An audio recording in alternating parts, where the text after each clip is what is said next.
Today, our guest is Gabrielle, and we will be talking about health and how technology can support its sustainability in a world that was recently impacted by a pandemic.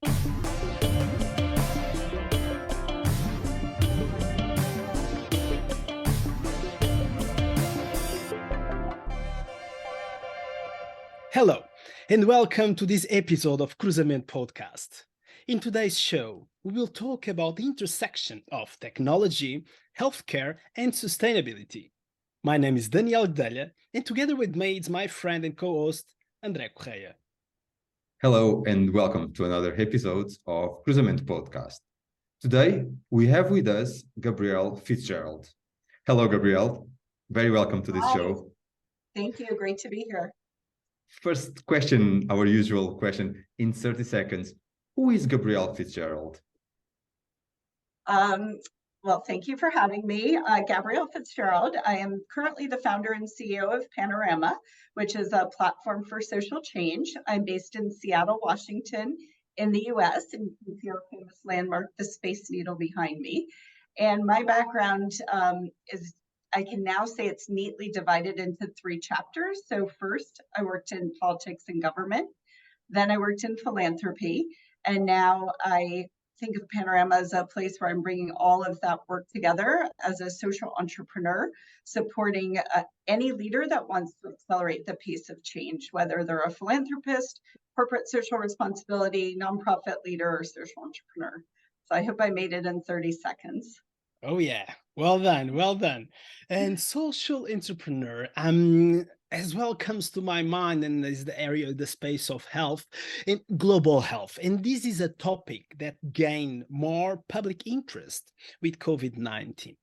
Can you please provide to our audience your definition of global health, and also tell us a bit more about the role that your company, Panorama, plays there? Great, thanks. So global health is a term that's been in use probably about 30 years now, and it really relates to things that impact the health of the globe. And so unfortunately, we all saw with the COVID pandemic how that can happen. You can't have a pandemic anywhere that is not going to affect people everywhere. That is the risk, and it is truly global. And today, our world is much more interconnected than in the past. And so we are global. You know, the COVID started in China and then quickly spread around the world. And so that's a risk with many diseases. And my background in global health was I worked at the U.S. Agency for International Development, which is the U.S. government development agency.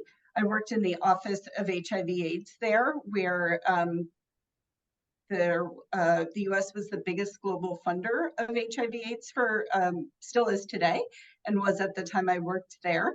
And then I spent a decade at the Bill and Melinda Gates Foundation working on global health, a range of health issues, including TB, malaria, polio.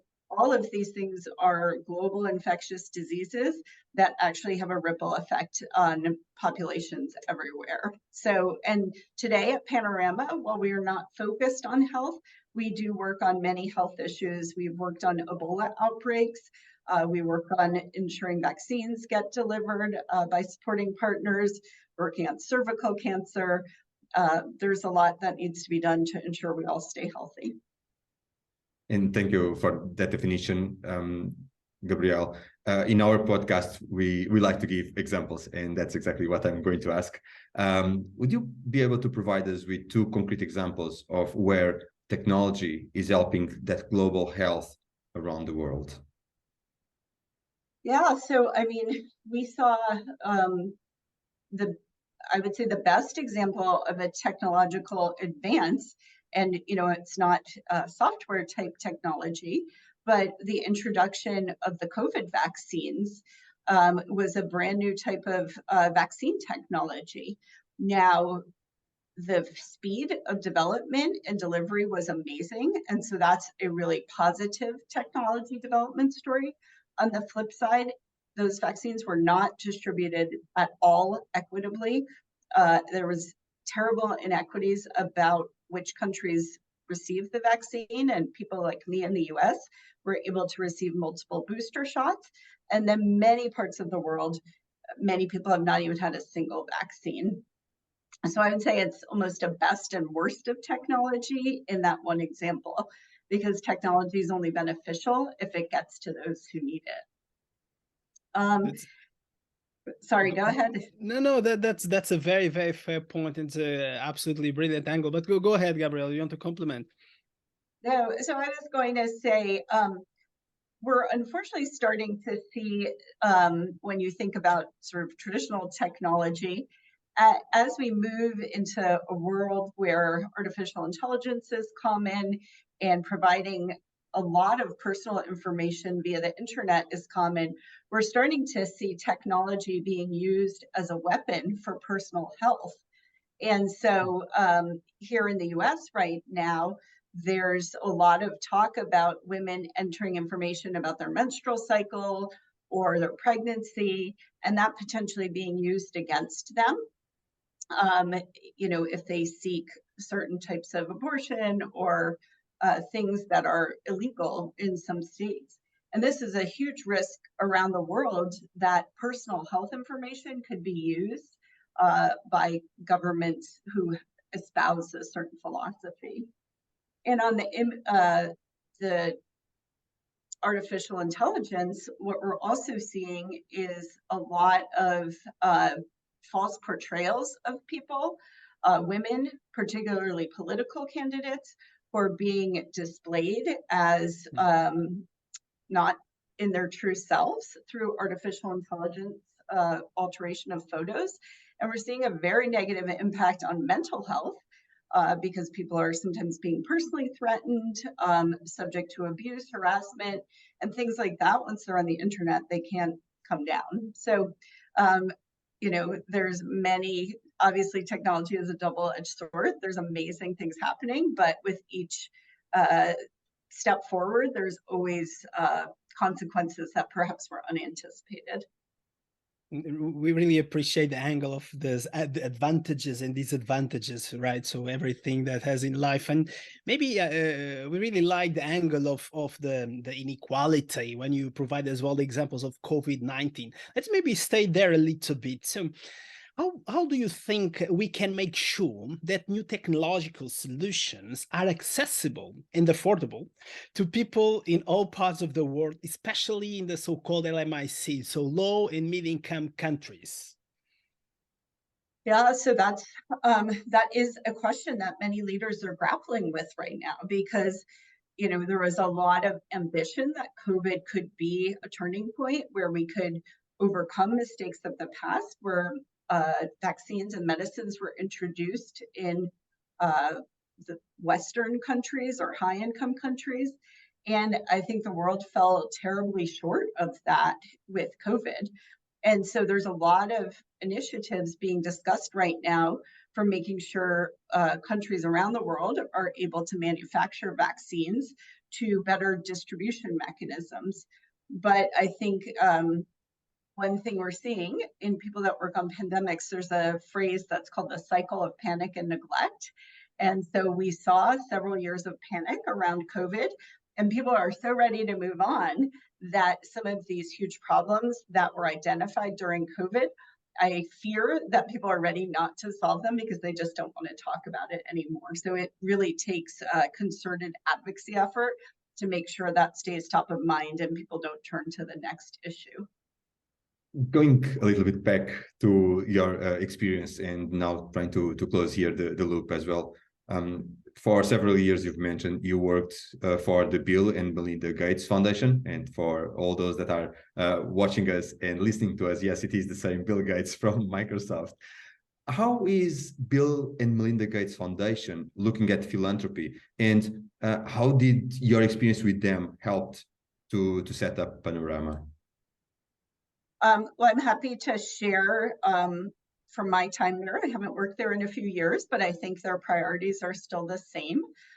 So their priority areas are global health, global development, what they call global growth and opportunity, which includes agriculture, water and sanitation, and also some US programs focusing on education.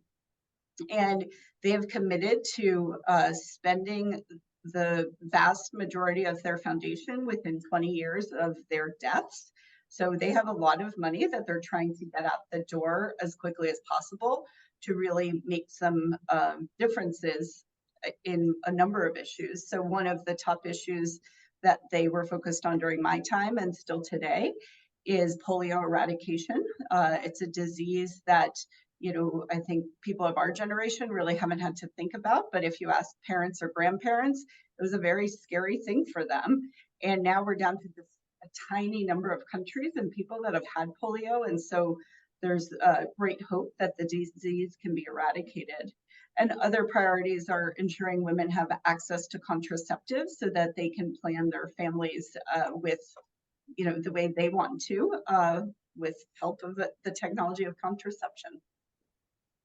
Very, very interesting. Again, there is this angle of ecosystem. So we talk about a couple of organizations as well, based on your background. And maybe here focusing on the ecosystems, how a company like Panorama, or not only, can work effectively alongside governments and other stakeholders. We would love to hear that, because we are from Portugal, and maybe we can as well derive some elements from your answer. Great. Well, so your question is very central to how Panorama thinks about our role. So there's a phrase that's called system change. So how do you think about the systems that are changing? You know, there's a lot of very important day-to-day charity work that is done, you know, in every country and every environment. But if you don't try and solve the long-term problem, then you're going to be doing those charitable solutions forever. And the place that Panorama fits into system change and into an ecosystem of people that care about making a difference is, I call Panorama a platform for social change. And it's something that I learned from my time both in government and in philanthropy, that a lot of times you need someone that can bring a lot of stakeholders together. So an example that I give a lot is, I worked on malaria for many years at the Gates Foundation. And if we wanted to give a grant to support a new initiative, if we picked one of the malaria organizations, it would create perhaps a challenging dynamic with the other organization. And so Panorama is here because we are not malaria experts or a malaria organization, but we can sometimes help convene people, because we don't, we are neutral, we want malaria to be eliminated and ultimately eradicated, but our organization's not trying to raise money or pursue a specific agenda. So we have an ability to bring people together or host funding in a way that might be controversial, in, you know, if one of many groups was picked. And Gabrielle, I'm going to be a little bit provoking with my next question. Great. So bear with me for a second here. But interest, I mean, many people view philanthropy as a way for the wealthy to exert power and influence without sometimes democratic accountability, right? We would really love to hear your thoughts about how do you see these and how to ensure that there is a transparent and accountable work delivered to the communities that are being served, and, you know, how to become this, and I love the expression, the platform for social change in a transparent and accountable way. Yeah, so this is a big topic of discussion, and I think some philanthropists have really embraced some of these ideas. There's certainly a lot of talk about it. So there's a concept called trust-based philanthropy, which means that a philanthropist looks around and thinks about the issues they care about, and once they decide, they give grants to that partner to support their work overall. They're not dictating, we need you to fill out these specific charts. We need you to fill out, you know, forms. We need you to report monthly. It's an acknowledgement that people are doing the good work, and the role of philanthropy is to support it and to let those organizations do what they need to do the work that needs to be delivered. So as I said, that's something there's a lot of talk about right now, and people, you know, certainly some people are moving in that direction. We've seen here in the US, Mackenzie Scott, who has an enormous amount of wealth through her marriage to Jeff Bezos. She's given out $14 billion over the past 2 years using what we would call a trust-based philanthropy method, where she gives out grants, very limited application, limited or non-existent reporting, and she is saying, go do your good work, and we have confidence in you that you will deliver the results. And so that's what I would say is a good model that we should aspire, hope that philanthropists aspire to. But for those who aren't doing that model, I think the most transparency about who they're giving money to toward what strategies is really important, because otherwise people can spend a lot of time pursuing grants and proposals that are ultimately not going to be funded. It's very, very interesting. And taking on that one and reflecting on the fact that the world is facing multiple interconnected crises. So we had the pandemic, then the climate change, we also have wars, political polarization. So there are lots of things going on. And again, maybe your views here, obviously. So how do you think that philanthropists should play a role in addressing those systematic issues, like, let's say, poverty, inequality, and climate change? And maybe a second one will be, and as a leader yourself, so a bit disconnected, but what gives you hope that we can overcome these challenges, and how do you stay motivated in face of such daunting problems? That was a lot of questions and so I'll give a couple of answers. Okay. So first of all, I think it's really important that the world is talking today about the links between climate change and health. I think that's long overdue. We are seeing the massive effect that climate is already having on migration, on failed crops.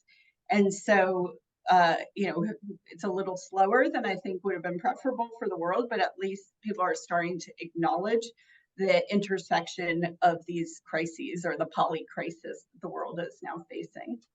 So that's the first step. In terms of how philanthropy can help provide sustainable results and responses to all of that, I think of philanthropy as, I would call it kind of startup capital or accelerating capital to try and test new initiatives. But philanthropy will never be able to be the holistic solution to the problem. So I think as projects or initiatives are started, the more they're done in partnership with governments or stakeholders that are going to be in it for the long run, and people are thinking about the long-term solution, the better off we all are. Kind of going back to the last question on philanthropy, we've seen all too often that philanthropists will come in and say, okay, here's some money to do this in 2 years, and we expect everything can be done in 2 years. And there's pretty much no problem or solution that's ever going to happen in 2 years, given the complexity of things we're dealing with. And in terms of what makes me optimistic, I agree, it can feel very overwhelming, but I think I've been so fortunate in my career that I have seen so many instances where change has happened. So to cite a couple of the things I talked about, when I worked for the U.S. Agency for International Development, one of my first jobs, I was young in my career, was I wrote a press release that the U.S. government budget for global HIV/AIDS was doubling from 100 million to 200 million. It was a huge amount of money.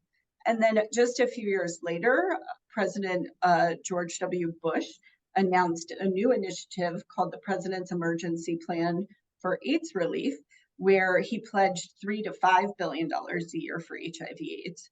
And while I don't know the exact statistics off the top of my head, that was more than 20 years ago now, and literally millions of lives have been saved. And so I definitely have seen the impact of advocacy, being able to impact decision-making that impacts lives being saved.